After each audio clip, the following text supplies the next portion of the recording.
Meet the editors. നമസ്കാരം. Meet the editors ആരംഭിക്കുകയാണ്.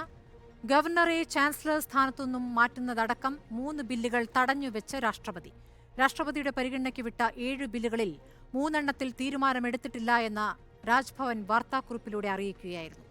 അതേസമയം ലോകായുക്ത നിയമ ഭേദഗതി രാഷ്ട്രപതി അംഗീകരിച്ചത് ഗവർണർക്കും പ്രതിപക്ഷത്തിനും നേരെ ആയുധമാക്കിയിരിക്കുകയാണ് CPIയും സർക്കാരും.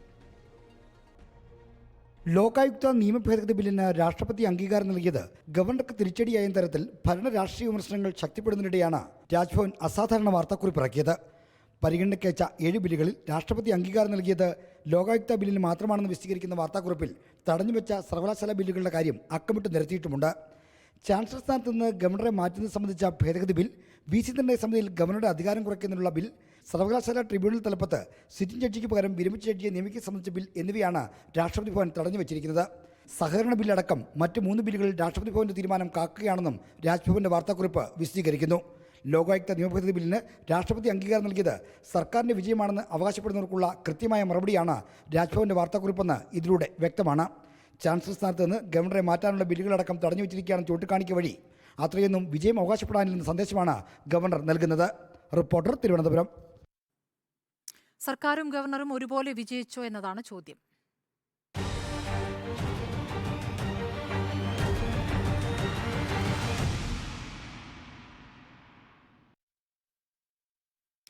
ആദ്യം ഡോക്ടർ അരുൺകുമാർ, എന്താണ് തോന്നുന്നത്? ഇന്നിപ്പോൾ 2 വിവരങ്ങളാണല്ലോ പുറത്തു വന്നത്. ലോകായുക്ത നിയമ ഭേദഗതി, അതിൽ രാഷ്ട്രപതി ഒപ്പുവെച്ചു. അത് ഗവർണർക്കേറ്റ തിരിച്ചടിയാണെന്ന് സർക്കാർ പറയുന്നു. തൊട്ടു പിന്നാലെ ഉച്ചയോടുകൂടിയാണ് രാജ്ഭവന്റെ വാർത്താക്കുറിപ്പ് വരുന്നത്. ചാൻസലറുടെ അധികാരങ്ങൾ വെട്ടിക്കുറച്ച 3 നിയമ ഭേദഗതികൾ അത് വിതൽ ചെയ്തിരിക്കുന്നു എന്ന് പറയുമ്പോൾ അതിന്റെ സാധു തന്നെ നഷ്ടപ്പെട്ടിരിക്കുന്നു എന്ന അവസ്ഥയിലേക്ക് എത്തുകയാണ്. അപ്പോൾ ഇതിൽ ആർക്കെങ്കിലും വിജയമുണ്ടായിട്ടുണ്ടോ? ആർക്കെങ്കിലും പരാജയമുണ്ടായിട്ടുണ്ടോ? തീർച്ചയായും ഇതിൽ പരാജയമുണ്ടായിട്ടുണ്ട് എന്നാണ് ഞാൻ കണക്കാക്കുന്നത്. ആ പരാജയം ഗവർണറുടെ പരാജയമോ സർക്കാരിൻ്റെ പരാജയമോ അല്ല. അത് ഭരണഘടനയെ വിശ്വസിക്കുന്ന ജനങ്ങളുടെ പരാജയം എന്ന അർത്ഥത്തിലാണ് ഞാൻ ഇതിനെ കാണാൻ ഉദ്ദേശിക്കുന്നത്. എന്തുകൊണ്ടെന്നാൽ നമ്മളിപ്പോൾ ചർച്ച ചെയ്തുകൊണ്ടിരിക്കുന്ന ലോകായുക്ത ബില്ലും ആ ലോകായുക്ത ബില്ലിന് കാരണമായ ലോക്പാൽ ബില്ല് വരുന്നത് കേരളത്തിൽ ലോകായുക്ത ബില്ല് അവതരിപ്പിച്ച് കഴിഞ്ഞതിനു ശേഷമാണ്. അണ്ണാ ഹസാരെ മൂവ്മെന്റിന് ശേഷം വരുന്നത്. ഇതെല്ലാം മുന്നോട്ട് വയ്ക്കുന്ന ഒരു പ്രധാനപ്പെട്ട കോഴ്സ് ഉണ്ട്. ആ പ്രധാനപ്പെട്ട കോഴ്സ് ലോകത്തെ ഏറ്റവും അഴിമതിയുള്ള രാജ്യങ്ങളുടെ പട്ടികയിൽപ്പെട്ട ഒരു രാജ്യത്തെ രക്ഷിച്ചെടുക്കാൻ വേണ്ടി ഒരു വലിയ മൂവ്മെന്റ് തുടങ്ങുന്നു. ഇന്ത്യ എഗെയിൻസ്റ്റ് കറപ്ഷൻ എന്ന ബാനറിൽ തുടങ്ങുന്ന ഒരു മൂവ്മെന്റ് ഒരു പ്രധാനപ്പെട്ട ആശയം മുന്നോട്ട് വയ്ക്കുന്നു. അവിടെ സ്വതന്ത്രമായൊരു ഏജൻസി, ജുഡീഷ്യറി എങ്ങനെയാണോ പ്രവർത്തിക്കുന്നത്, തിരഞ്ഞെടുപ്പ് കമ്മീഷൻ എങ്ങനെയാണോ പ്രവർത്തിക്കുന്നത്, അതുപോലെ സ്വതന്ത്രമായൊരു ഏജൻസി എക്സിക്യൂട്ടീവിനെ ഓഡിറ്റ് ചെയ്ത് സ്വീഡിഷ് ഭാഷയിലെ ഓംബുഡ്സ്മാൻ എന്ന അർത്ഥം വരുന്ന ഒരു ലോക്പാലിനെ കൊണ്ട്, ഒരു സ്വതന്ത്ര ഏജൻസിയെ കൊണ്ട്, ജനങ്ങളുടെ കാവൽക്കാർ എന്ന അർത്ഥത്തിലുള്ള ഏജൻസിയെ കൊണ്ട് അന്വേഷണം നടത്തി ഉത്തരവാദിത്വപ്പെട്ടവരെ ആ സ്ഥാനത്ത് നിന്ന് മാറ്റണം എന്നതായിരുന്നു അന്ന് ലോക്പാൽ ബില്ല് ആദ്യഘട്ടത്തിൽ വരുമ്പോൾ ജൻ ലോക്പാൽ ബില്ല് കൊണ്ടുവരുന്ന ഘട്ടത്തിലുള്ള അണ്ണാ ഹസാരെ മൂവ്മെന്റിന്റെ ലക്ഷ്യം. യഥാർത്ഥത്തിൽ ആ ബില്ലിനു തന്നെ എന്ത് സംഭവിച്ചു, ആശയത്തിന് തന്നെ എന്ത് സംഭവിച്ചു എന്നുള്ളത് പ്രധാനപ്പെട്ട കാര്യമാണ്. ഞാൻ പറയാൻ പോകുന്നത് 3 തലങ്ങളിലായി സാധാരണ ജനങ്ങളെ, നമ്മുടെ ജനാധിപത്യത്തെ, ഈ സിസ്റ്റത്തിൽ വിശ്വസിക്കുന്നവരെ ഈ ലോക്പാൽ മൂവ്മെന്റും ലോക്പാൽ ബില്ലും കേരളത്തിൽ അവതരിപ്പിക്കപ്പെട്ട ലോകായുക്തയും എങ്ങനെയാണ് ഇപ്പോൾ ഗവർണറുടെ പരിഗണനയിലിരിക്കുന്ന ബില്ലും ഭേദഗതികളും എങ്ങനെയാണ് പരാജയപ്പെടുത്തിയത് എന്നാണ്. ആദ്യഘട്ടത്തിൽ ഈ ലോക്പാൽ ബില്ല് ആദ്യമായി അവതരിപ്പിക്കുന്നത് അണ്ണാ ഹസാരെ മൂവ്മെന്റിന് മുമ്പ് 1969 68 അത് അവതരിപ്പിക്കുന്നു, 69 ലോക്സഭ പാസ്സാക്കുന്നു. പിന്നീട് 9 തവണ പാർലമെന്റിൽ ഈ ബില്ല് അവതരിപ്പിച്ചുവെങ്കിലും പാസ്സാക്കിയിട്ടില്ല എന്നത് ഓർമ്മിക്കണം. എന്തുകൊണ്ടാണ്? ഒരൊറ്റ കാരണമേ ഉണ്ടായിരുന്നുള്ളൂ. നമ്മളുടെ രാജ്യത്തെ, നമ്മളുടെ ജനാധിപത്യ സംവിധാനത്തിലെ രാഷ്ട്രീയ നേതാക്കൾക്ക് അധികാരവും അഴിമതിയും ഒരു പ്രധാനപ്പെട്ട വിഭവമായിരുന്നു. അതിന് തടസ്സം വരുന്നതൊന്നും അവർ അംഗീകരിച്ചിരുന്നില്ല. പക്ഷേ 1999 കേരളത്തിൽ ആദ്യമായി ലോക്പാൽ ബില്ല് പോലെ ഒരു ബില്ല് അവതരിപ്പിക്കുന്നത് കേരളമല്ല, അത് ഒഡീഷയാണ് അവതരിപ്പിക്കുന്നത്. ഞാൻ മനസ്സിലാക്കുന്നത് 1971 അത് പാസ്സാക്കുന്നത്. പക്ഷേ ഈ രൂപത്തിലേ ആയിരുന്നില്ല. പിന്നീട് കുറച്ച് വർഷങ്ങൾക്ക് ശേഷം, എനിക്ക് തോന്നുന്നു 93 മറ്റു 22 വർഷങ്ങൾക്ക് ശേഷം ഒഡീഷ അത് പിൻവലിക്കുകയും ചെയ്യുന്നുണ്ട്. കേരളത്തിൽ 1999 നയനാർ മന്ത്രിസഭയിൽ ഇ ചന്ദ്രശേഖരൻ നായരാണ് ഈ ബില്ല് അവതരിപ്പിക്കുന്നത്. ആ ബില്ല് അവതരിപ്പിക്കുമ്പോൾ ഒട്ടേറെ പ്രതീക്ഷകളുള്ള ഒരു ബില്ലായിരുന്നു. ഇന്നിപ്പോൾ അതിന് സാങ്കേതികമായ ചില കാരണങ്ങളാണ് നിയമവകുപ്പ് മന്ത്രി പി രാജീവ് പറയുന്നത്. ഞാൻ അതിലേക്ക് വരാം. അപ്പോൾ ആ ലോകായുക്ത ബിൽ അവതരിപ്പിക്കുമ്പോൾ അതിനൊരു സ്വതന്ത്ര സ്വഭാവമുണ്ടായിരുന്നു. ഒരുപക്ഷെ ഇന്ത്യയിൽ പിൽക്കാലത്ത് അവതരിപ്പിക്കപ്പെട്ട ജൻ ലോക്പാൽ ബില്ലിൻ്റെ വളരെ പ്രധാനപ്പെട്ട മൂർച്ചയുള്ള സ്വഭാവമുള്ളൊരു ബില്ലായിരുന്നു നമ്മുടെ നിയമസഭയിൽ അവതരിപ്പിച്ചത്. ആ ലോകായുക്ത ബില്ലിൽ വളരെ പ്രധാനപ്പെട്ട ഒരു പ്രൊവിഷൻ എന്ന് പറയുന്നത്, ലോകായുക്ത അഴിമതിക്കാരനാണെന്ന് ഏതെങ്കിലും ഒരു പൊതുപ്രവർത്തകനെ കണ്ടെത്തുന്ന പക്ഷം ആ പൊതുപ്രവർത്തകനെ ഈ ലോകായുക്തയുടെ പരാമർശം വന്നാൽ ഉടൻ തന്നെ തലസ്ഥാനത്ത് നിന്ന് നിയമനാധികാരി മാറ്റുകയും അതിനുശേഷം ആ വിഷയം ലോകായുക്തയിൽ റിപ്പോർട്ട് ചെയ്യുകയും വേണം. ഇതായിരുന്നു വളരെ പ്രധാനപ്പെട്ട ഒരു പ്രൊവിഷൻ. ഇതടക്കം 3 പ്രധാനപ്പെട്ട ഭേദഗതികളാണ് സർക്കാർ മുന്നോട്ട് വെച്ചത്. ഓർമ്മിക്കണം ആ പീരീഡ്. 1999 പാസാക്കിയ ഒരു ബില്ലിൽ, ഒരു നിയമത്തിൽ 2021 ഏപ്രിൽ മാസം വരെ വലിയ ബുദ്ധിമുട്ടോ വലിയ സാങ്കേതിക പിശകോ ഒന്നും സർക്കാർ കണ്ടിരുന്നില്ല എന്നതാണ് കൗതുകകരമായ കാര്യം. എപ്പോഴാണിത് സർക്കാരിൻ്റെ ശ്രദ്ധയിൽപ്പെടുന്നത്? KT ജലീൽ മന്ത്രിയായിരിക്കുമ്പോൾ അദ്ദേഹവുമായി ബന്ധപ്പെട്ടുകൊണ്ട് ഒരു ബന്ധു നിയമന വിവാദം ഉണ്ടാവുന്നു. ആ ബന്ധു നിയമന വിവാദത്തിൽ ലോകായുക്തയിലെ സെക്ഷൻ 12-14 അനുസരിച്ച് അദ്ദേഹം കുറ്റക്കാരനാണ് എന്ന ഒരു പരാമർശം എത്തുമ്പോൾ അദ്ദേഹത്തിന് ആ സ്ഥാനത്ത് തുടരാൻ കഴിയാതെ വരുന്നു. അതിനെ തുടർന്നാണ് അടുത്തതായി ലോകായുക്ത പരിഗണിക്കാൻ പോകുന്ന വളരെ പ്രധാനപ്പെട്ട ഒരു കേസ് എന്ന് പറയുന്നത്, നമ്മുടെ മുഖ്യമന്ത്രി തന്നെ ഉൾപ്പെട്ടിരിക്കുന്ന മുഖ്യമന്ത്രിയുടെ ദുരിതാശ്വാസ നിധിയുമായി ബന്ധപ്പെട്ട ഫണ്ട് വകമാറ്റി ചെലവഴിച്ച കേസ് വരുന്നു. അപ്പോൾ ഈ 2 കേസുകളും വരുന്ന ഒരു ഘട്ടത്തിലാണ് ഈ ഭേദഗതികൾ നിർദ്ദേശിക്കപ്പെടുന്നത്. 3 ഭേദഗതികളാണ് നിർദ്ദേശിക്കുന്നത്. അതിലേറ്റവും പ്രധാനപ്പെട്ട ഭേദഗതി ലോകായുക്തയുടെ മർമ്മമെന്ന് ഞാൻ വിശേഷിപ്പിക്കുന്ന, ലോകായുക്തയുടെ വളരെ മൂർച്ചയുള്ള പല്ലുകളെന്ന് ഞാൻ വിശേഷിപ്പിക്കുന്ന സെക്ഷൻ 12-14 എന്താണത്? ഈ ലോകായുക്തയുടെ നിർദ്ദേശം വന്നാൽ പൊതുപ്രവർത്തകൻ സ്ഥാനമൊഴിയണം എന്നിടത്തു നിന്നും ഒരു അപ്പലേറ്റ് അതോറിറ്റിയെ കൊണ്ടുവരികയാണ്. ആ അപ്പലേറ്റ് അതോറിറ്റി 3 തരത്തിലാണ്. ഓർഡിനൻസിൽ ഗവർണർക്കാണ് അപ്പലേറ്റ് അതോറിറ്റിയുടെ ചുമതല നൽകിയിരുന്നതെങ്കിൽ ഗവർണർ ഇടഞ്ഞു നിൽക്കുന്ന സാഹചര്യത്തിൽ ആ ഗവർണറെയും വെട്ടി ഒരു മന്ത്രിയാണെങ്കിൽ മുഖ്യമന്ത്രി, മുഖ്യമന്ത്രിയാണെങ്കിൽ നിയമസഭ, MLA-മാരാണെങ്കിൽ സ്പീക്കർ എന്നിങ്ങനെ 3 അപ്പലേറ്റ് അതോറിറ്റിമാരെ കൊണ്ടുവരികയാണ്. അപ്പോൾ നമുക്ക് വളരെ വ്യക്തമായി മനസ്സിലാക്കാൻ സാധിക്കും സ്മൃതി, ഏതെങ്കിലും ഒരു MLA, ഒരു ഭരണകക്ഷിയിൽപ്പെട്ട MLA ഒരു അഴിമതിക്കാരനാണ് എന്ന് ലോകായുക്ത കണ്ടെത്തിയാൽ ഭരണകക്ഷിയിൽപ്പെട്ട ഭൂരിപക്ഷ കക്ഷി ആ MLA ഈ ലോകായുക്തയുടെ നിർദ്ദേശപ്രകാരം ആ സ്ഥാനത്ത് നിന്ന് മാറ്റാനുള്ള തീരുമാനമെടുക്കുമോ? ഏതെങ്കിലും ഒരു മന്ത്രി അഴിമതിക്കാരനാണെന്ന് ലോകായുക്ത കണ്ടെത്തിയാൽ മുഖ്യമന്ത്രി അടക്കം ആ ലോകായുക്തയുടെ പരാമർശത്തിൽ നിന്ന് മന്ത്രിയെ മാറ്റാനുള്ള തയ്യാറെടുപ്പുണ്ടാകുമോ? മുഖ്യമന്ത്രിക്ക് തന്നെ അങ്ങനെ സംഭവിച്ചാൽ ഭൂരിപക്ഷ പാർട്ടി ആ മുഖ്യമന്ത്രിയെ അഴിമതിക്കാരനെന്ന് പേരിൽ പുറത്താക്കുമോ? നടക്കാൻ സാധ്യതയില്ലാത്ത കാര്യങ്ങളാണ്. അപ്പോൾ എന്താണോ ലോക്പാൽ ബില്ലിലൂടെ നമ്മൾ സ്വപ്നം കണ്ടത്, അങ്ങനെ ജനാധിപത്യത്തെ അക്കൗണ്ടബിളായും ഭരണ സംവിധാനത്തെ നിലനിർത്താനുള്ള ഒരു ആശയത്തെ ലോക്പാൽ ബിൽ ആദ്യം കൊന്നു, അതിനുശേഷം ലോകായുക്തയും കൊന്നു. ഇന്നിപ്പോൾ P. രാജീവ് പറഞ്ഞ വളരെ പ്രധാനപ്പെട്ട ഒരു കാര്യമുണ്ട്. എന്താ പറഞ്ഞത്? ലോക്പാൽ ബില്ലിന്റെ മാതൃകയിലാണിത് കൊണ്ടുവരിക്കുന്നത് എന്നാണ്. ലോക്പാൽ ബില്ല് ജൻ ലോക്പാൽ ബില്ലിനെ ദുർബലപ്പെടുത്തിയ ഒന്നാണ് സാർ. അണ്ണാ ഹസാരെ മൂവ്മെന്റ്. അണ്ണാ ഹസാരെ പിന്നീട് എവിടെ പോയി? അരവിന്ദ് കെജ്രിവാൾ വന്നതിന് ശേഷം അണ്ണാ ഹസാരെ നമുക്ക് കാണാനില്ല. അന്ന് ആ മൂവ്മെന്റിലുണ്ടായിരുന്ന കിരൺ ബേദി BJP ക്യാമ്പിലാണ്. അന്ന് ആ ക്യാമ്പിലുണ്ടായിരുന്ന ഈ അണ്ണാ ഹസാരെ മൂവ്മെന്റിന് പിന്തുണ പ്രഖ്യാപിച്ചിരിക്കുന്ന ഒരാൾ പതഞ്ജലിയിലെ ബാബ രാംദേവ് ആണ്. ആ ബാബ രാംദേവിനെതിരെ സുപ്രീം കോടതി വ്യാജ പരസ്യവുമായി ബന്ധപ്പെട്ട കേസിൽ പോയിരിക്കുന്നു. അങ്ങനെ ഒട്ടേറെ മാറ്റങ്ങൾ അവിടെയും സംഭവിച്ചിട്ടുണ്ടെങ്കിലും ജൻ ലോക്പാൽ ബില്ലിനെ ദുർബലമാക്കി ലോക്പാൽ ബില്ലിന്റെ മാതൃകയാണ് നമ്മുടേതെന്ന് പറയുന്നതിൽ എന്ത് അഭിമാനമാണുള്ളത് എന്ന് എനിക്ക് മനസ്സിലാവുന്നില്ല. ദുർബലമായ ലോക്പാൽ ബില്ലിന്റെ ഒരു മാതൃകയല്ല കേരളത്തിൽ ഉണ്ടാകേണ്ടത്. സാങ്കേതികമായി നമുക്ക് പറയാം, യഥാർത്ഥത്തിൽ ഈ ബില്ലിൽ പിശകുകളൊന്നുമില്ല. നിയമപരമായി ടെക്നിക്കലി പിശകുകളൊന്നുമില്ല. അതിന്റെ പ്രധാനപ്പെട്ട കാരണം കേന്ദ്രത്തിലെ ലോക്പാൽ ബില്ലിന് സമാനമാണ് ഇതിലെ പ്രൊവിഷൻ എന്നുള്ളതാണ്. രണ്ടാമത്തെ പ്രധാനപ്പെട്ട പ്രശ്നം, കേരള സർക്കാരിന് തന്നെ, എല്ലാ സംസ്ഥാന സർക്കാരുകൾക്കും കേന്ദ്ര സർക്കാർ അയച്ചു കൊടുത്ത മോഡൽ ബില്ലിലെ പ്രൊവിഷൻസ് ആണ് ഇതിൽ ഉൾപ്പെടുത്തിയിരിക്കുന്നത് എന്നതാണ്. മൂന്നാമത്തെ വളരെ പ്രധാനപ്പെട്ട കാര്യം എന്ന് പറയുന്നത്, ഈ വിഷയവുമായി ബന്ധപ്പെട്ട് നേരത്തെ ഓർഡിനൻസ് ഉള്ളതാണ്. ആ ഓർഡിനൻസിൽ വരുത്തിയ ഭേദഗതിയാണ് തുടങ്ങിയ കാര്യങ്ങളാണ്.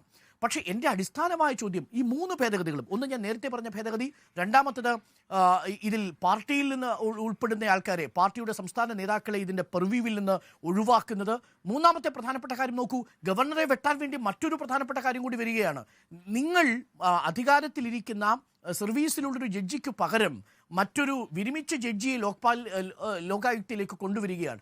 ഇതടക്കമുള്ള 3 ഭേദഗതികളും യഥാർത്ഥത്തിൽ ലോക്പാൽ ബിൽ വിഭാവനം ചെയ്ത ആ ആശയത്തെ സൃഷ്ടിച്ചെടുത്ത സങ്കല്പത്തിനെതിരാണ് എന്ന് ഞാൻ വിശ്വസിക്കുന്നത്. അതുകൊണ്ടാണ് ഞാൻ തുടക്കത്തിൽ പറഞ്ഞത്, അഴിമതി വിമുക്തമായൊരു ഭരണ സംവിധാനം സ്വപ്നം കണ്ടുകൊണ്ട് കൊണ്ടുവന്ന ലോക്പാൽ സംവിധാനത്തെ പൂർണ്ണമായും അട്ടിമറിച്ചു. ആദ്യം ലോക്പാൽ നിയമത്തിലൂടെ, രണ്ടാമത്തേതായി ലോകായുക്ത നിയമത്തിലെ 3 ഭേദഗതികളിലൂടെ. ഇതാണ് ഈ വിഷയത്തിലുള്ള എൻ്റെ ആദ്യത്തെ ടേക്ക്. അത് ഗവർണറും സർക്കാരും തമ്മിലുള്ള സാങ്കേതികമായ ഒരു പോരാണ്. പക്ഷേ യഥാർത്ഥത്തിലുള്ള പ്രശ്നം അതിനെ ദുർബലപ്പെടുത്തിയിരിക്കുന്നു. ഗവർണർ തടസ്സപ്പെടുത്തിയത് ദുർബലപ്പെടുത്തിയത് കൊണ്ടല്ല, സർക്കാരും ഗവർണറും തമ്മിലുള്ള പോരിന്റെ ഭാഗമാണ് എന്നാണ് ഞാൻ മനസ്സിലാക്കുന്നത്. മറ്റത്, ഇനി ബാക്കി എന്താണ് യഥാർത്ഥത്തിൽ ഇവിടെ സംഭവിച്ചിരിക്കുന്നത്?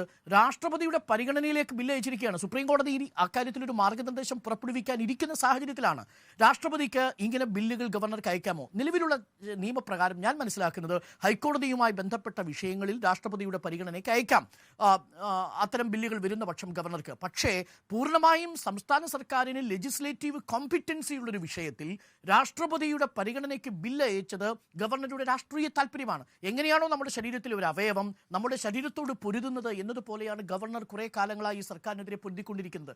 അതുകൊണ്ട് ഇതിനേക്കാൾ വളരെ പ്രധാനപ്പെട്ട വിഷയമാണ് ഇനി വരാൻ പോകുന്ന 3 പ്രധാനപ്പെട്ട ബില്ലുകൾ. ഇപ്പോൾ രാഷ്ട്രപതി വിത്ത്ഹെൽഡ് ചെയ്തു എന്ന് പറഞ്ഞിരിക്കുന്ന 3 പ്രധാനപ്പെട്ട ബില്ലുകൾ. അത് നമ്മുടെ ഉന്നത വിദ്യാഭ്യാസ മേഖലയിൽ ഏൽപ്പിക്കുന്ന ആഘാതം ചെറുതായിരിക്കില്ല. അത് VC കണ്ടെത്തുന്ന സെർച്ച് പാനലാണെങ്കിലും ശരി, രണ്ടാമത്തത് ഗവർണറെ ചാൻസലർ സ്ഥാനത്ത് നിന്ന് മാറ്റുന്നതാണെങ്കിലും അപ്പലേറ്റ് ട്രിബ്യൂണലുമായി ബന്ധപ്പെട്ടതാണെങ്കിലും ശരി, അത് ഉന്നത വിദ്യാഭ്യാസ രംഗത്തും സർവകലാശാലയിലും ഉണ്ടാക്കാൻ പോകുന്ന പ്രത്യാഘാതം ചെറുതായിരിക്കില്ല എന്നതാണ് ഞാൻ മനസ്സിലാക്കുന്നത്. അതുകൊണ്ട് തന്നെ ഇത് ആരുടെ പരാജയം എന്ന് ചോദിച്ചാൽ അത് നമ്മളുടെ പരാജയം എന്നാണ് ഞാൻ മനസ്സിലാക്കുക. ശരി, തിരിച്ചെത്താം ഇടവേളയ്ക്ക് ശേഷം. ചർച്ചയിലേക്ക് വീണ്ടും വരാം. നികേഷ് കുമാർ, ഈ ഒരുപോലെ വിജയിച്ചോ എന്ന ചോദ്യം വരുന്നത് ഗവർണർക്ക് തിരിച്ചടിയായിരിക്കുന്നു എന്നാണ് ഒരു രാഷ്ട്രപതി ഒപ്പിട്ട ബില്ലുമായി ബന്ധപ്പെട്ട് സർക്കാർ പറയുന്ന വാദം. അപ്പുറത്ത് ഗവർണർക്ക് അനുകൂലമായ 3 തീരുമാനങ്ങൾ രാഷ്ട്രപതിയുടെ ഭാഗത്തുണ്ടായിട്ടുമുണ്ട്. അതുകൊണ്ടാണ് അങ്ങനെ ഒരു ചോദ്യം വരുന്നത്. എനിക്ക് അതിനകത്തുള്ള സാങ്കേതികത്വം പോകുന്നതിന് മുമ്പ് നോക്കിപ്പോൾ അരുൺ ചൂണ്ടിക്കാണിച്ച പോലെ അന്നാ ഹസാരയുടെ മൂവ്മെൻറ്റ്, ബേസിക്കലി നമ്മൾ മനസ്സിലാക്കേണ്ടത് അന്നാ ഹസാരെ മൂവ്മെൻറ്റ് അങ്ങനെ ഒരു അഴിമതിക്കെതിരായിട്ടുള്ള യുദ്ധമൊന്നും ആയിരുന്നില്ല. അത് RSSൻ്റെ ഒരു ടൂളായിരുന്നു. ഇപ്പോൾ അന്നാ ഹസാര മൂവ്മെൻറ്റിലെ ആൾക്കാർ എത്തിപ്പെട്ടിരിക്കുന്ന അഭയകേന്ദ്രങ്ങൾ നോക്കുമ്പോൾ അത് നമുക്ക് വളരെ വ്യക്തമായി മനസ്സിലാക്കാൻ സാധിക്കും. അതാണ്, അതൊരു ഖേദത്തോടു കൂടി തിരിച്ചറിയുന്ന കാലഘട്ടത്തിലാണ് നമ്മൾ ജീവിക്കുന്നത് എന്നുള്ളതാണ്. നിലവിൽ ലോകായുക്ത ബില്ല് സംബന്ധിച്ച് നോക്കൂ, നമുക്കൊക്കെ അഭിപ്രായത്തിൽ അരുണിനൊരു അഭിപ്രായം ഉണ്ടാവും, സ്മൃതിക്കൊരു അഭിപ്രായമുണ്ട്, സുജയ്ക്കുണ്ട്, എനിക്കുണ്ട്. നമുക്ക് വ്യത്യസ്തമായ അഭിപ്രായം പ്രകടിപ്പിക്കാം. ആരാണ് അപ്പീൽ അതോറിറ്റി എന്നെ സംബന്ധിച്ച് എൻ്റെ അഭിപ്രായം ആയിരിക്കണമെന്നില്ല നിങ്ങൾക്കാർക്കും. വ്യത്യസ്തമായ അഭിപ്രായം നമുക്ക് എല്ലാവർക്കും ഉണ്ടാകാം എന്ന കാര്യത്തിലൊന്നും എനിക്ക് തർക്കമില്ല. പക്ഷേ ഭരണഘടനാനുസൃതമായി മാത്രമേ അപ്പീൽ അതോറിറ്റിയെ നിശ്ചയിക്കാൻ കഴിയുള്ളൂ. ആ അപ്പീൽ അതോറിറ്റിയിൽ അഭിപ്രായ വ്യത്യാസമുണ്ട് എങ്കിൽ, നമുക്ക് സംശയങ്ങളുണ്ടെങ്കിൽ, നമുക്ക് കോടതിയിൽ ആ ബില്ലിനെ ചോദ്യം ചെയ്യാൻ ഇപ്പോഴും അവകാശമുണ്ട്. അത് നമുക്ക് നിർവഹിക്കാം. ഇത് നമ്മൾ ദീർഘകാലമായി ചർച്ച ചെയ്യുന്ന ഒരു വിഷയമാണ്. അതായത് ലോകായുക്ത ബില്ലിൽ മാറ്റം വരുത്താൻ പാടുണ്ടോ ഇല്ലയോ എന്നത് സംബന്ധിച്ച്. പക്ഷേ ഇന്ന് രാജ്ഭവൻ ഒരു അസാധാരണ വാർത്താക്കുറിപ്പിലൂടെ it is informed that Honorable President of India has withheld assent to the following bills which Honorable Governor Shri Arif Mohammad Khan had referred to Rashtrapati Bhavan for consideration. എന്ന് പറഞ്ഞുകൊണ്ട് 3 ബില്ലുകൾ, കേരള യൂണിവേഴ്സിറ്റി ലോസ്, അതുപോലെ തന്നെ Kerala university laws amendment bill, അതുപോലെ തന്നെ the university law amendment bill, ഇങ്ങനെ ഈ 3 ബില്ലുകളുടെ assent withheld ചെയ്തു എന്ന് പറഞ്ഞ് രാജ്ഭവൻ ഒരു വാർത്താക്കുറിപ്പ് പുറത്തിറക്കിയിട്ടുണ്ട്. ഇവിടെയാണ് പ്രധാനമായും ആശങ്കയുള്ളത് എന്നുള്ളതാണ്. നമുക്ക് ഈ ലോകായുക്ത ബില്ലിനേക്കാൾ ഉപരിയായിട്ട് ഇതിപ്പോൾ പ്രധാനമായും വി ഗോവിന്ദ മാസ്റ്ററും നിയമമന്ത്രി പി രാജീവും ഒക്കെ തന്നെയും ഇക്കാര്യത്തിൽ സ്റ്റേറ്റ്മെൻറ്റ് പറഞ്ഞിട്ടുണ്ടല്ലോ. അതെന്തോ ജനാധിപത്യത്തിൻ്റെ വിജയമാണ് എന്ന്. പക്ഷേ ജനാധിപത്യത്തിൻ്റെ വിജയമല്ല രാഷ്ട്രപതി ഭവനിൽ നിന്ന് വരുന്നത് എന്നുള്ളതാണ് നമ്മൾ ഈ പറയുന്ന രാജ്ഭവൻ്റെ അസാധാരണ വാർത്താക്കുറിപ്പിലൂടെ കാണേണ്ടത്. ഈ രാഷ്ട്രപതി ഈ ബില്ലിൻ്റെ അസൻറ്റ് തടഞ്ഞു വെച്ചിരിക്കുന്നു എന്നൊക്കെ പറയുന്നത് ഇന്നത്തെ രാഷ്ട്രീയ കാലാവസ്ഥയിൽ വെറുമൊരു തമാശയാണ്. കേന്ദ്ര സർക്കാരിൻ്റെ ആഭ്യന്തര വകുപ്പിൻ്റെ ജോയിൻറ്റ് സെക്രട്ടറി എടുക്കുന്ന തീരുമാനമാണ്. അതും ഒരു രാഷ്ട്രീയമായ നിർദ്ദേശത്തിൻ്റെ അടിസ്ഥാനത്തിൽ. നമുക്കറിയാവുന്നതുപോലെ രാഷ്ട്രപതിക്ക് ഇക്കാര്യത്തിൽ സ്വതന്ത്രമായ തീരുമാനമെടുക്കാനൊന്നും കഴിയില്ല. രാഷ്ട്രപതിക്ക് കഴിയുക കേന്ദ്ര സർക്കാരിനോട് ഇക്കാര്യത്തിൽ അഭിപ്രായം തേടിയിട്ടാണ്. കേന്ദ്ര സർക്കാർ എന്ന് പറയുന്നത് ആഭ്യന്തര വകുപ്പാണ്. ആഭ്യന്തര വകുപ്പ് സ്വാഭാവികമായും രാഷ്ട്രീയ തീരുമാനമാണ് എടുക്കുക. ആ രാഷ്ട്രീയ തീരുമാനം ഒരു ജോയിൻറ്റ് സെക്രട്ടറി ലെവലിലുള്ള ഉദ്യോഗസ്ഥനാണ് എടുക്കുന്നത് എന്നുള്ളതാണ് നമ്മൾ കാണേണ്ടത് എന്നുള്ളതാണ്. അതായത് ഗവർണർ ആരിഫ് മുഹമ്മദ് ഖാൻ ആദ്യം ബില്ല് അട്ടത്ത് വെച്ചത്, പിന്നീട് സുപ്രീം കോടതിയുടെ ഇടപെടൽ ഭയന്ന് രാഷ്ട്രപതിക്ക് അയച്ചത്, അതേ രാഷ്ട്രീയ കാരണത്തിൻ്റെ അടിസ്ഥാനത്തിൽ തന്നെയാണ് ഇപ്പോൾ രാഷ്ട്രപതിക്ക് വേണ്ടി ആഭ്യന്തര വകുപ്പും വിത്ത്ഹെൽഡ് ചെയ്തിരിക്കുന്നത് എന്നുള്ളതാണ് നമ്മൾ കാണേണ്ട ഒരു പ്രധാനപ്പെട്ട കാര്യം എന്ന് പറയുന്നത്. ഇനി എങ്ങനെയാണ് രാഷ്ട്രപതി ഈ അസൻറ്റ് തടഞ്ഞു വെക്കുന്നത്? നോക്കൂ, രാഷ്ട്രപതി ആയാലും ഏതെങ്കിലും ഒരു ഭരണഘടനാ അധികാരി ആയാലും ആർബിട്രറി ആയി അല്ലെങ്കിൽ സ്വേച്ഛയാൽ തോന്നിയതുപോലെ ഇങ്ങനെ ഒരു തീരുമാനം എടുക്കാൻ എങ്ങനെ കഴിയും എന്നത് സംബന്ധിച്ച് നമ്മൾ ഇതിനകം തന്നെ കേരള സർക്കാർ സുപ്രീം കോടതിയിൽ പോയിട്ടുണ്ട്. സുപ്രീം കോടതിയിൽ പോയിട്ടുള്ളത് രണ്ട് കാര്യത്തിലാണ്. ഒന്ന്, ബില്ലുകൾ അട്ടത്ത് വെച്ചിരിക്കുന്നു എന്ന കാര്യത്തിൽ. ഒന്ന്, രണ്ട്, സാമ്പത്തികമായി ഞെരുക്കുന്നു എന്ന കാര്യത്തിൽ. ബില്ലുകൾ അട്ടത്ത് വെച്ചിരിക്കുന്നു എന്ന വിഷയത്തിൽ 3 തവണ സുപ്രീം കോടതി ഗവർണറെയും ഗവർണർമാരെയും, അതായത് കേരളത്തിൻ്റെ ഗവർണറെയും മറ്റ് സംസ്ഥാനങ്ങളിലെ ഗവർണർമാരെയും നിശിതമായി വിമർശിക്കുകയും ചെയ്തിട്ടുണ്ട്. അപ്പോൾ ഒരു ഭരണഘടനാധികാരിയായിട്ടുള്ള ഗവർണറെ സുപ്രീം കോടതി വിമർശിക്കുന്നു. അങ്ങനെ ഒരു ബില്ല് അട്ടത്ത് വെക്കാനുള്ള അധികാരം ഗവർണർക്കില്ല എന്ന് സുപ്രീം കോടതി അർത്ഥശങ്കയ്ക്കിടയില്ലാത്ത വിധം വ്യക്തമാക്കിയിരിക്കുന്നു. ഇപ്പോൾ രാഷ്ട്രപതിയുടേതായിട്ടുള്ള ഒരു തീരുമാനം വന്നിട്ടുണ്ട്. എങ്ങനെയാണ് രാഷ്ട്രപതിക്ക് ഇങ്ങനെ തോന്നിയതുപോലെ സ്വേച്ഛയാൽ ഇത്തരത്തിലൊരു തീരുമാനം എടുക്കാൻ കഴിയുക എന്നത് സംബന്ധിച്ച് സുപ്രീം കോടതിയിൽ കേരള സർക്കാരിന് വ്യക്തത തേടാൻ കഴിയുന്നതേ ഉള്ളൂ. ഇപ്പോൾ നമുക്ക് ഭരണഘടനാധികാരികൾ, പ്രത്യേകിച്ച് ഗവർണറോ അല്ലെങ്കിൽ രാഷ്ട്രപതിയോ എടുക്കുന്ന തീരുമാനം സ്പീക്കിംഗ് ഓർഡേഴ്സ് ആകണം എന്ന് നമുക്ക് സുപ്രീം കോടതിയിൽ വാദിക്കാവുന്നതേ ഉള്ളൂ. കാരണം ജനങ്ങൾ തിരഞ്ഞെടുക്കുന്ന നിയമസഭകൾ പാസാക്കിയ ബില്ലുകളാണിത്. ആ ബില്ലിന് എന്ത് സംഭവിച്ചു, എന്തുകൊണ്ട് രാഷ്ട്രപതിയുടെ അംഗീകാരം അതിന് ലഭിക്കുന്നില്ല എന്നറിയാനുള്ള അവകാശം കേരള ജനതയ്ക്കുണ്ട്. അതുപോലെ തന്നെ കേരള നിയമസഭയ്ക്കുണ്ട്. കാരണം ഇനി ഒരിക്കൽ കൂടി പുതിയൊരു ബില്ല് പാസ്സാക്കുന്ന ഘട്ടത്തിൽ കേരള സർക്കാരിനെ കേരള നിയമസഭയെ സംബന്ധിച്ചിടത്തോളം അക്കാര്യത്തിലൊരു വ്യക്തത കിട്ടിയാൽ മാത്രമേ നോക്കൂ, നമ്മളെ സംബന്ധിച്ചിടത്തോളം ചാൻസലർ ബില്ല് അല്ലെങ്കിൽ ഈ യൂണിവേഴ്സിറ്റികളുമായി ബന്ധപ്പെട്ട ബില്ല്, ഈ ബില്ലുകളൊന്നും തന്നെയും ഏതെങ്കിലും കേന്ദ്ര നിയമവുമായി സംഘർഷത്തിലുള്ളതല്ല. യു ജി സി ആക്റ്റാണ് നിലവിൽ കേരള സർക്കാർ പാസ്സാക്കിയിട്ടുള്ള, കേരള നിയമസഭയിൽ പാസ്സാക്കിയിട്ടുള്ള ഈ ബില്ലുമായി നമുക്ക് ഏതെങ്കിലും തരത്തിൽ തട്ടിച്ചു നോക്കാൻ കഴിയുന്നൊരു ആക്ട് എന്ന് പറയുന്നത്. ആ ആക്റ്റിൽ ചാൻസലർ നിയമനവുമായി ബന്ധപ്പെട്ട് ഒന്നും പറയുന്നില്ല എന്നുള്ളത് നമ്മൾ വ്യത്യസ്തങ്ങളായ വിഷയങ്ങൾ വരുന്ന സമയത്ത് നിരവധി തവണ ചർച്ച ചെയ്തിട്ടുള്ളതാണ്. അപ്പോൾ എന്തുകൊണ്ട് പിന്നെ ഈ ബില്ല് തടഞ്ഞു വെക്കാൻ രാഷ്ട്രപതിക്ക് തോന്നി എന്നത് സംബന്ധിച്ച ഒരു സ്പീക്കിംഗ് ഓർഡർ സത്യം പറഞ്ഞാൽ രാഷ്ട്രപതിയുടെ ഭാഗത്തു നിന്ന് ഉണ്ടാകണം എന്ന് കേരള സർക്കാരിന് സുപ്രീം കോടതിയിലൂടെ രാഷ്ട്രപതിയോട് നിർദ്ദേശിക്കാവുന്നതേ ഉള്ളൂ. അക്കാര്യത്തിലും നമുക്ക് ഉറപ്പൊന്നും ലഭിക്കണമെന്നില്ല. കാരണം ഇതൊരു ഫൈറ്റാണ്. ആ ഫൈറ്റിൽ ചിലപ്പോൾ പരാജയപ്പെടാം. കാരണം രാഷ്ട്രപതി ബില്ല് തടഞ്ഞു വെക്കുകയാണ് എങ്കിൽ അതിൻ്റെ കാര്യങ്ങൾ വിശദീകരിക്കണം എന്ന് ഭരണഘടനയിലില്ല. എന്നു മാത്രമല്ല വിശദീകരിക്കരുത് എന്നുമില്ല. അപ്പോൾ സ്വാഭാവികമായിട്ടും മേലിൽ നമ്മൾ കേരള നിയമസഭയെ സംബന്ധിച്ചിടത്തോളം ആ പുതിയ ബില്ലുകൾ പാസ്സാക്കുന്ന ഘട്ടത്തിൽ എന്താണ് രാഷ്ട്രപതി നേരത്തെയുള്ള ബില്ലുകൾ തടഞ്ഞു വെച്ചിട്ടുള്ളത് എന്നത് സംബന്ധിച്ച് അറിയാനുള്ള ഒരു താല്പര്യം പ്രകടിപ്പിക്കുക എന്നത് സുപ്രീം കോടതിയിലൂടെ നമുക്ക് തേടാവുന്നതാണ്. ഏതായാലും കേരള നിയമസഭ പാസ്സാക്കിയ നിയമത്തിൻ്റെ അടിസ്ഥാനത്തിലാണ് ഗവർണർ ആരിഫ് മുഹമ്മദ് ഖാൻ അല്ല, മുൻകാലങ്ങളിലുള്ള ഗവർണർമാരും ചാൻസലർ സ്ഥാനത്തേക്ക് കയറിയിരുന്നിട്ടുള്ളത്. ആ ചാൻസലറെ നീക്കാൻ സ്വാഭാവികമായും പിന്നീട് വരുന്ന ഗവൺമെൻറ്റിന് സാധിക്കും. ആ സാധിക്കുന്നതാണ് നമ്മൾ ബില്ലായി അവതരിപ്പിച്ചിട്ടുള്ളത്. അത് പക്ഷേ ഇപ്പോൾ രാഷ്ട്രപതി തടഞ്ഞു വെച്ചിട്ടുണ്ട് എങ്കിൽ അതിനകത്ത് എന്താണ് ന്യായം എന്നത് സംബന്ധിച്ച് അറിയാനുള്ള ആഗ്രഹമുണ്ട് എന്നുള്ളതാണ് ഏറ്റവും പ്രധാനപ്പെട്ട കാര്യം.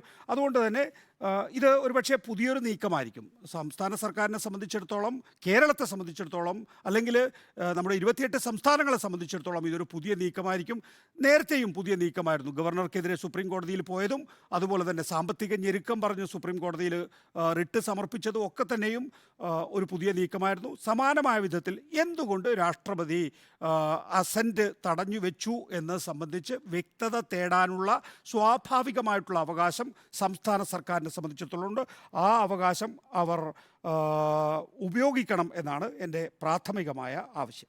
ശരി, ഒരുപോലെ വിജയിച്ചോ എന്ന ചോദ്യം വരുന്നതിന് കാരണം തന്നെ ഇപ്പോൾ ഈ ലോകായുക്ത ഭേദഗതി രാഷ്ട്രപതി ഒപ്പുവെച്ചത് ഒരു വിജയമായി സർക്കാർ കാണുന്നത് കൊണ്ട് അത് സർക്കാരിന് വിജയമാണ്.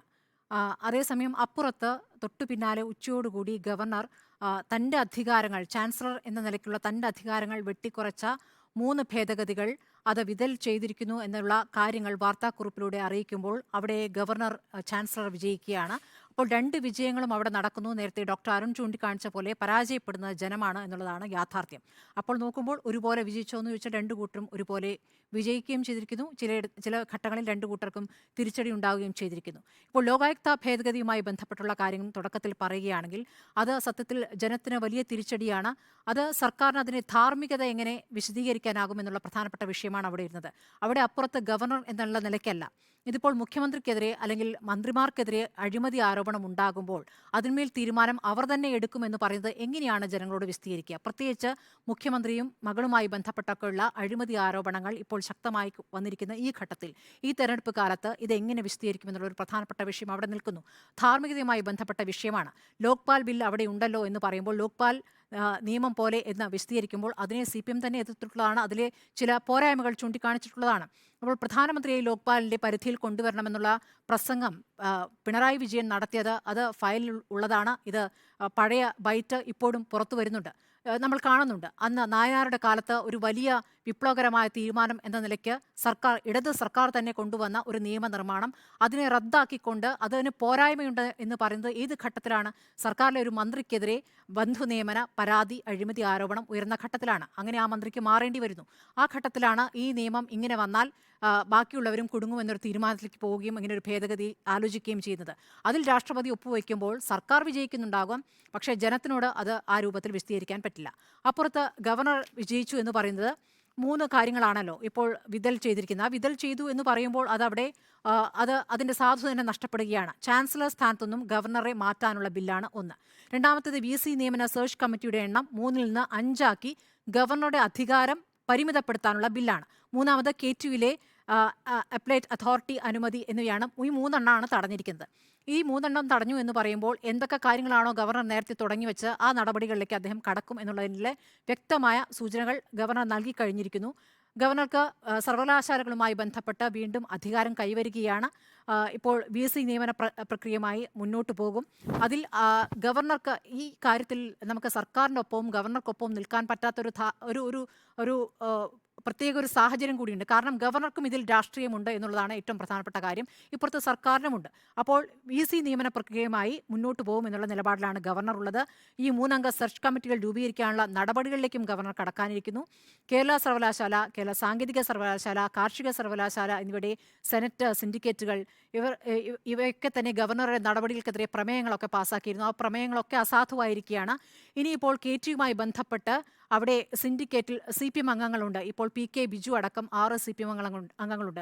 അപ്പോൾ അവർക്കവിടെ തുടരാനാകില്ല എന്ന് ഗവർണർ നേരത്തെ നിലപാടെടുക്കുകയും അതിൽ ഒരു നിയമ പോരാട്ടമൊക്കെ നിയമോപദേശം നേടുകയൊക്കെ ചെയ്തിരുന്നു. അപ്പോൾ അതും ആ ഒരു തീരുമാനത്തിലേക്ക് പോകും. അതേസമയം സിൻഡിക്കേറ്റ് അംഗങ്ങളായി BJP, ABVP അംഗങ്ങളെയൊക്കെ കൊണ്ടുവരുന്ന സാഹചര്യം അപ്പുറത്ത് നിൽക്കുന്നു. അത് ഗവർണർ തുടരുകയും ചെയ്യും. അപ്പോൾ ഈ യുദ്ധം തുടരാൻ പോകുന്നു. അതിനി കോടതിയിലായിരിക്കും. സുപ്രീം കോടതിയിലേക്ക് സർക്കാർ സ്വാഭാവികമായും പോയിരിക്കുന്നത് സർക്കാരിനെ പ്രവർത്തിക്കാൻ അനുവദിക്കാത്ത രീതിയിൽ ബില്ലുകൾ തടഞ്ഞു വെച്ചിരിക്കുന്നു ഗവർണർ എന്നുള്ളതുകൊണ്ടാണ്. അതൊരു യാഥാർത്ഥ്യവുമാണ്. പക്ഷേ ഏതൊക്കെ ബില്ലുകൾ എന്നതിലേക്ക് സൂക്ഷ്മമായി പോകുമ്പോഴാണ് ഈ ലോകായുക്തയെ പൂട്ടിക്കൊണ്ടുള്ള തീരുമാനത്തിന് രാഷ്ട്രപതി ഒപ്പുവെക്കുന്ന കാര്യം വിശദീകരിക്കേണ്ടി വരുന്നത്. അവിടെ വിജയിച്ചു എന്ന് പറയുമ്പോൾ അവിടെ പരാജയപ്പെടുന്ന ജനമാണെന്നൊരു യാഥാർത്ഥ്യം നിൽക്കുന്നു. അപ്പുറത്ത് കേന്ദ്രത്തിന്റെ തീരുമാനമാണല്ലോ ഈ ചാൻസലറുമായി ബന്ധപ്പെട്ട കാര്യങ്ങൾ വിതൽ ചെയ്തിരിക്കുന്നത്. അത് കേന്ദ്രത്തിന്റെ തീരുമാനമാണല്ലോ എന്ന് പറയുമ്പോൾ ഇപ്പുറത്ത് കേന്ദ്രത്തിന്റെ തീരുമാനമല്ലേ എന്നതുകൂടി വിശദീകരിക്കേണ്ടി വരും. അവിടെയാണ് പ്രതിപക്ഷം പറയുന്നത് ഒത്തുകളിയാണ് എന്ന്.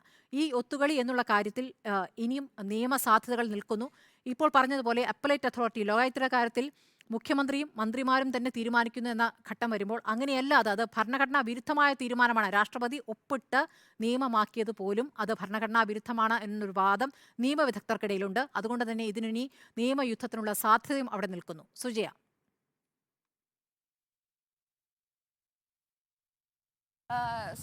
സ്മൃതി മാഡം ഇപ്പോൾ സൂചിപ്പിച്ചതുപോലെ പൂർണ്ണമായും സർക്കാരിന് അനുകൂലമായ ഒരു തീരുമാനമെന്ന് കരുതാൻ കഴിയില്ല. കാരണം ഒന്നിനേക്കാൾ വലുതാണ് 3. ആ 3 ബില്ലുകൾ ഇപ്പോൾ ഗവർണർ ഉദ്ദേശിച്ച രീതിയിൽ തന്നെ മുന്നോട്ട് പോകാൻ പോകുന്നു. ഗവർണർ പറഞ്ഞതുപോലെ തന്നെ അക്കാര്യത്തിൽ ഒരു തീരുമാനമെടുക്കാത്ത സാഹചര്യവും നമുക്കിവിടെ കാണാം. ഇപ്പോൾ ഇവിടെ സൂചിപ്പിച്ചതുപോലെ ലോകായുക്ത ബില്ലിന് രാഷ്ട്രപതിയുടെ അംഗീകാരം എന്ന ആദ്യത്തെ വാർത്ത പുറത്തു വരുമ്പോൾ നമുക്ക് സ്വാഭാവികമായും തോന്നും സർക്കാരിന് വലിയ വിജയമാണ്, അത് ഗവർണറുടെ രാഷ്ട്രീയ കളികൾ കേട്ട തിരിച്ചടിയാണെന്ന്. പക്ഷേ അതിനുശേഷമാണ് രാജ്ഭവനിൽ നിന്ന് വരുന്ന വാർത്താക്കുറിപ്പ് നമ്മൾ കാണുന്നത്.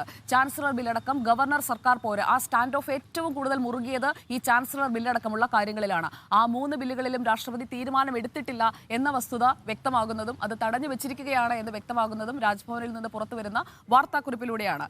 ഈ ബില്ലുകൾ രാഷ്ട്രപതി അംഗീകരിച്ചില്ല എന്നുള്ള പ്രസ്താവനയാണ് രാഷ്ട്രപതി ഭവനിൽ നിന്ന് വന്നിരിക്കുന്നത്. അതിൽ പറഞ്ഞിരിക്കുന്നത്, it is informed that honourable president of India has withheld assent to the following bills which honorable governor Sri Arif Mohammad Khan had referred to Rashtrapati Bhavan for consideration. അതിൽ Kerala university laws amendment number 2 divesting governor from the position of chancellor of universities bill. അതിന്റെ കാര്യത്തിലായിരുന്നല്ലോ ഏറ്റവും കൂടുതൽ തർക്കം. അവിടെ ആരാ ജയിച്ചത്? Governor. രണ്ടാമത്തേത് university law amendment bill 2022 expansion of search committee for the appointment of vice chancellor. അതും തീരുമാനമെടുക്കാതെ തടഞ്ഞു വെക്കുന്നു. അവിടെയും ജയിച്ചതാരാണ്? 2 ഗവർണർ. 3 ദ യൂണിവേഴ്സിറ്റി ലോ അമെൻമെന്റ് bill 2021 appellate tribunal issue and other അമെൻമെന്റ്സ് to technological university and others.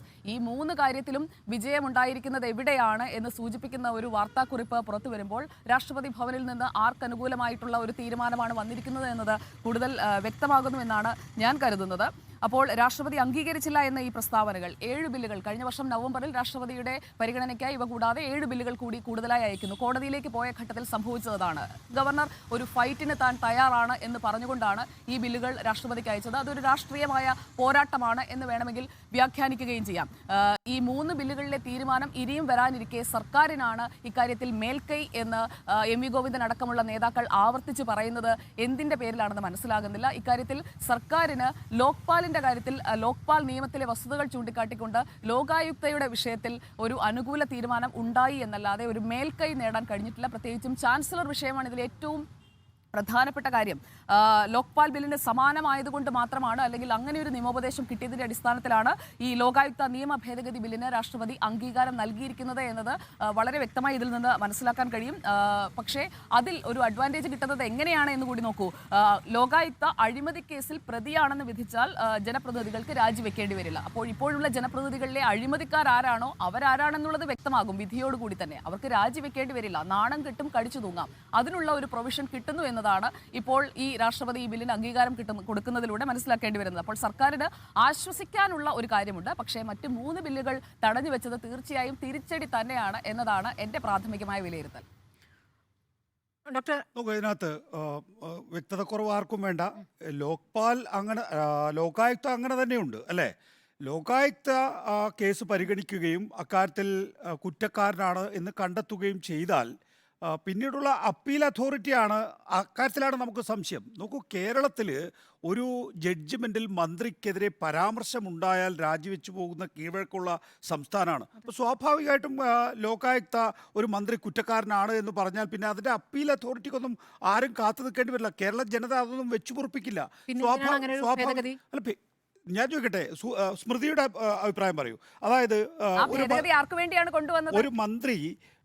ഒരു മന്ത്രി കുറ്റം ചെയ്തു എന്ന് കണ്ടാൽ, ആ മന്ത്രി കുറ്റം ചെയ്തു എന്ന് കണ്ടാൽ അതിന്റെ അപ്പീൽ അതോറിറ്റി ഒരു റിട്ടയർഡ് ജഡ്ജിയാണോ?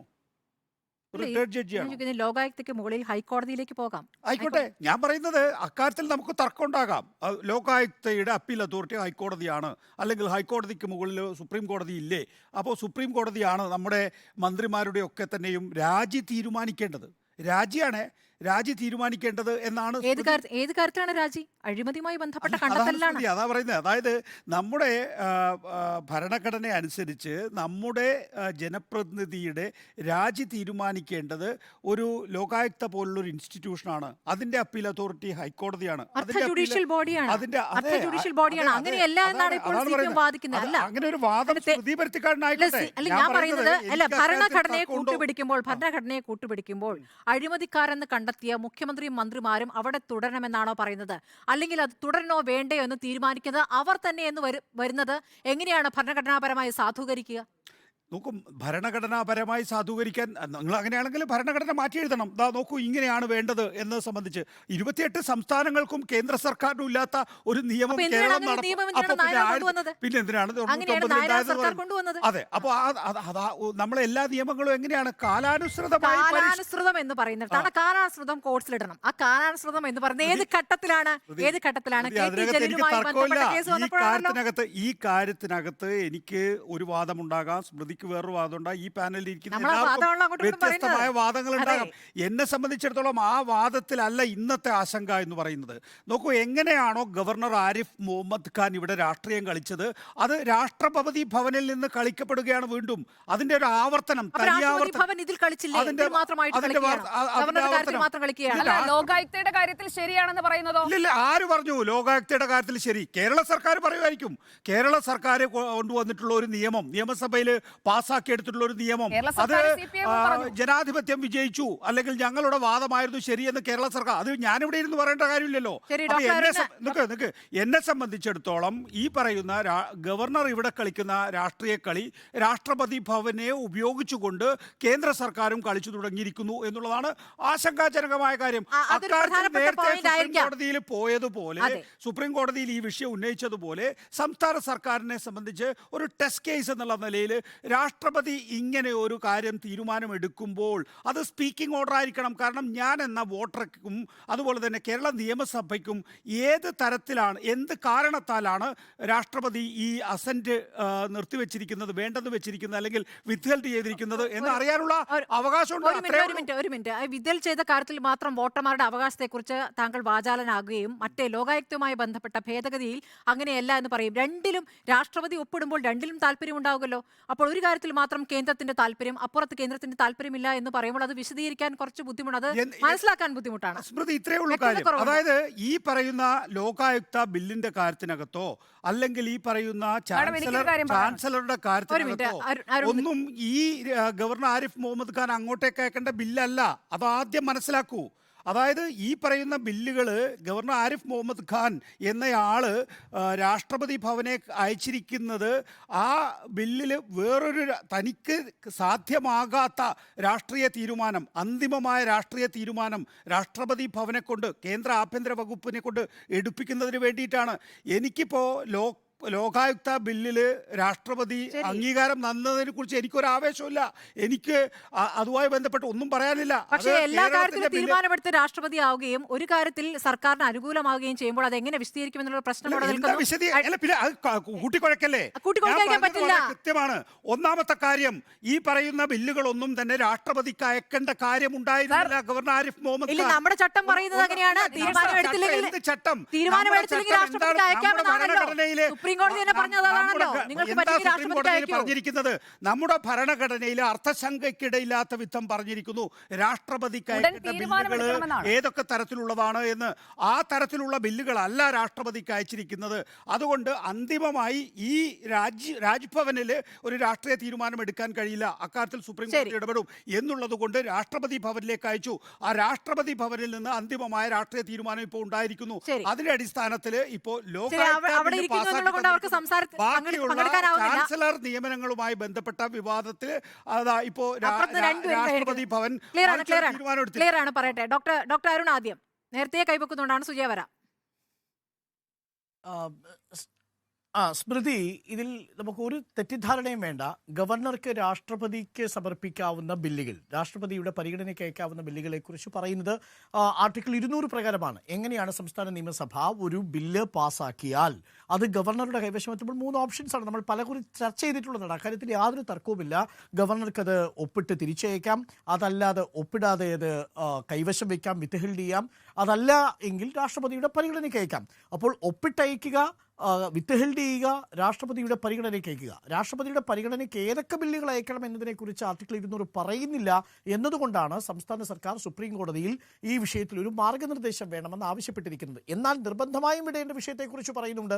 അത് ഹൈക്കോടതിയുമായി ബന്ധപ്പെട്ട്, അതിൻ്റെ ജൂറിസ്ഡിക്ഷനുമായി ബന്ധപ്പെട്ട് ഏതെങ്കിലും ബില്ലുകളിൽ പരാമർശമുണ്ടാവുകയാണെങ്കിൽ അത് ഗവർണർക്ക് നിർബന്ധമായും രാഷ്ട്രപതിയുടെ പരിഗണനയ്ക്ക് വിടേണ്ടതുണ്ട്. അപ്പോൾ ഈ നിലവിൽ വന്നിരിക്കുന്ന 7 ബില്ലുകളും യഥാർത്ഥത്തിൽ സംസ്ഥാന സർക്കാരിൻ്റെ, സംസ്ഥാന നിയമസഭയുടെ ലെജിസ്ലേറ്റീവ് കോമ്പിറ്റൻസിയുടെ ഉള്ളിൽ നിൽക്കുന്നവയാണ്. അതുകൊണ്ട് ഗവർണർക്ക് സാധാരണ രീതിയിൽ ആ ബില്ല് പാസ്സാക്കി കഴിഞ്ഞാൽ തിരിച്ചയക്കാവുന്നതേ ഉള്ളൂ. അതിൽ ഭരണഘടനാ വിഷയങ്ങൾ ഒന്നും തന്നെ ഉൾപ്പെട്ടിട്ടില്ലാത്ത സാഹചര്യത്തിൽ അത് രാഷ്ട്രപതിക്ക് അയക്കേണ്ടതില്ല, സ്വാഭാവികമാണ്. പക്ഷേ നേരത്തെ നികേഷ് കുമാർ സൂചിപ്പിച്ചതുപോലെ അസ്വാഭാവികമായൊരു സാഹചര്യം ഉണ്ടാവുകയും ഗവർണർ ഈ ബില്ലുകൾ ഉപയോഗിച്ചുകൊണ്ട് രാഷ്ട്രീയമായ ഒരു നീക്കത്തിന് തയ്യാറെടുക്കുകയും ചെയ്ത ഘട്ടത്തിലാണ് ഇത് സംഭവിച്ചിരിക്കുന്നത്.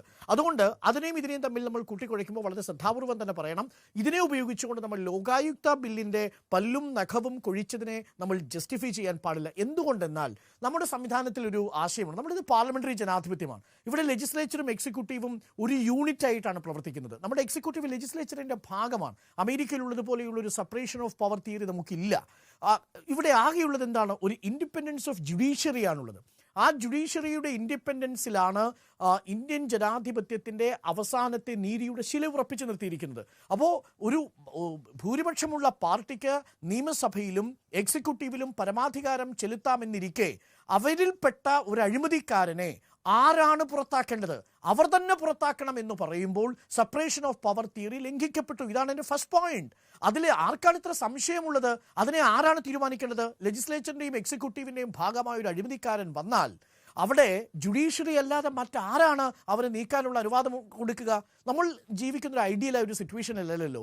അവിടെയാണ് ഇൻഡിപെൻഡൻസ് ഓഫ് ജുഡീഷ്യറിയുടെ പരിധിയിൽ അർദ്ധ ജുഡീഷ്യൽ സ്ഥാപനമായ ലോകായുക്ത വരേണ്ടത്. അങ്ങനെ വരുമ്പോൾ മാത്രമാണ് അത് സാധ്യമാവുക. നോക്കൂ, ഒരാളെ തൂക്കിലിടാനല്ലല്ലോ വിധിക്കുന്നത്. ലോകായുക്തയുടെ വിധി പ്രകാരം എന്താ? ലോകായുക്തയുടെ വിധി പ്രകാരം ആ പദവിയിൽ നിന്ന് അയാൾ മാറണം, അതിനുശേഷം അയാൾ നിയമ നടപടികൾക്ക് വിധേയമാവണം.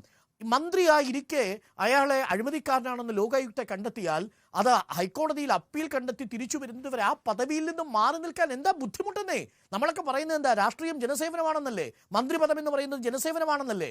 അങ്ങനെ ജനസേവനത്തിന് വേണ്ടിയുള്ള ഒരു വലിയ എഫേർട്ടിൽ നിന്ന് ലോകായുക്ത പറയുന്നു, നിങ്ങൾ അഴിമതിയുടെ നിഴലിലാണ്, നിങ്ങൾ അഴിമതി ചെയ്തിട്ടുണ്ടെന്ന് ലോകായുക്തയ്ക്ക് ബോധ്യപ്പെട്ടിരിക്കുന്നു, അതുകൊണ്ട് നിങ്ങൾ പദവിയിൽ നിന്ന് മാറണമെന്ന് പറഞ്ഞാൽ ആ പദവി ഒഴിയാൻ എന്താ വിഷമം?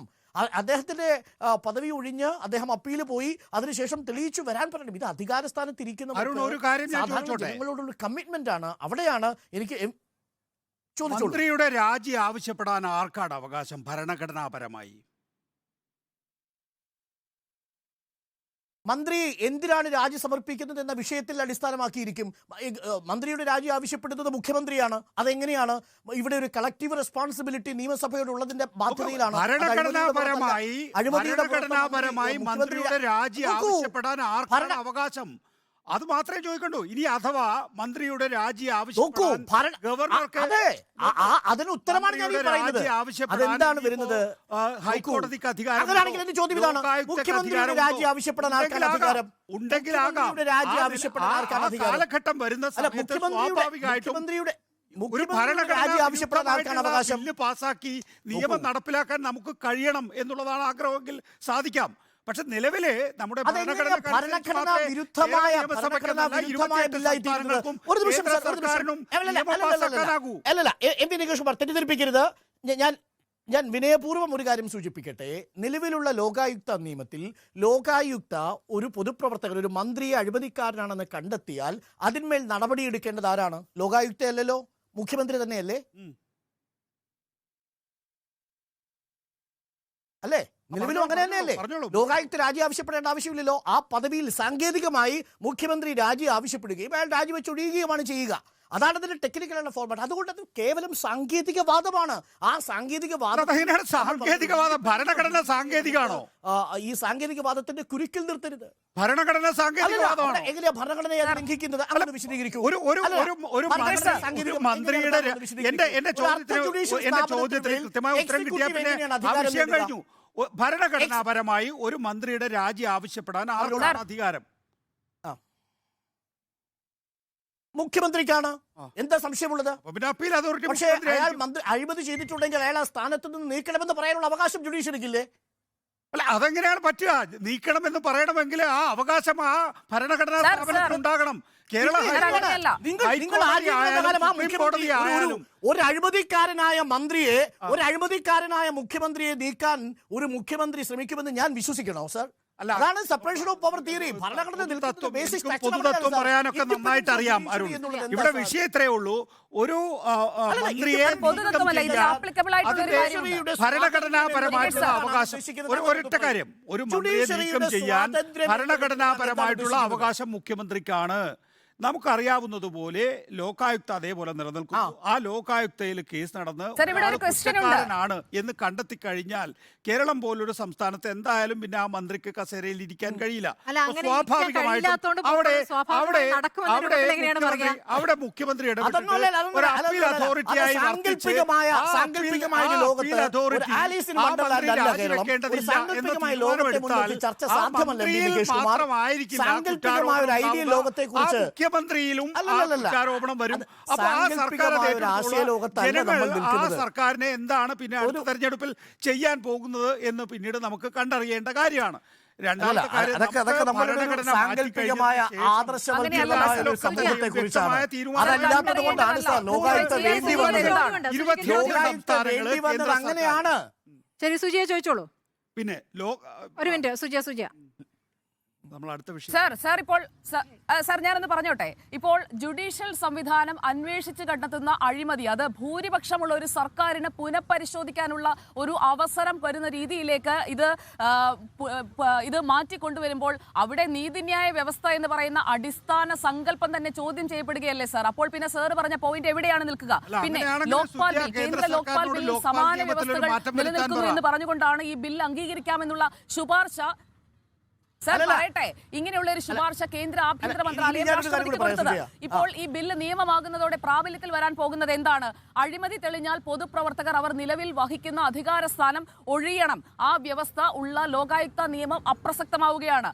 അപ്പോൾ ആ നിയമത്തിലെ 12, 14 വകുപ്പുകൾ മാറുകയാണ്. ഇനിയിപ്പോൾ അഴിമതി കണ്ടെത്തുന്നത് മുഖ്യമന്ത്രിക്കെതിരെയാണെങ്കിൽ നിയമസഭ, മന്ത്രിമാർക്കെതിരെയാണെങ്കിൽ മുഖ്യമന്ത്രി, MLA-മാർക്കെതിരെയാണെങ്കിൽ സ്പീക്കർ. ഇതെല്ലാം ഒന്നിച്ചുള്ള ഒരു കൂട്ടുകക്ഷി സമ്പ്രദായം തന്നെയല്ലേ? അതായത് നീ ചെയ്യുന്നത് ഞാൻ മിണ്ടണ്ട, ഞാൻ ചെയ്യുന്നത് നീയും മിണ്ടണ്ട, അങ്ങനെ പറഞ്ഞ് എല്ലാം ഒത്തുതീർപ്പാക്കുന്ന വളരെ സുഖമായി ഭരിച്ചു പോകാം സാർ. നല്ല ഭൂരിപക്ഷമുള്ള സർക്കാരാണല്ലോ. ഇവിടെ എവിടെയാണ് സാർ നീതി ഉറപ്പാക്കുന്നത്? അഴിമതി കണ്ടെത്തിയാൽ കോംപ്രമൈസ് ആക്കും. അതിനുള്ള വ്യവസ്ഥയാണ് വന്നിരിക്കുന്നത്.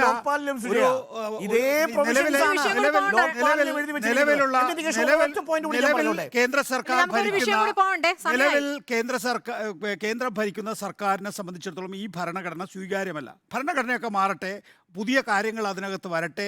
ആ ഘട്ടത്തിൽ നമുക്ക് ഈ ഭരണഘടനാനുസൃതമായ ആ രീതിയിലുള്ള ആ കാലഘട്ടത്തിലെ ഭരണഘടനാനുസൃതമായ രീതിയിലുള്ള ഒരു നിയമമായി പോകാം. ഇപ്പോഴത്തെ ഭരണഘടന കൊണ്ട് ഇതേ പറ്റൂ. അതുകൊണ്ടാണ് ശരി, ജനം എന്തായാലും വിലയിരുത്തും. ഈ പറയുന്ന പോലെ ജനം പരാജയപ്പെടുന്നു, രണ്ടു കൂട്ടരും ഒരുപോലെ വിജയിക്കുന്നു എന്നുള്ളതാണ് എൻ്റെ അഭിപ്രായം. യെസ് എന്ന് 1-ഉം നോ എന്ന് 3-യും.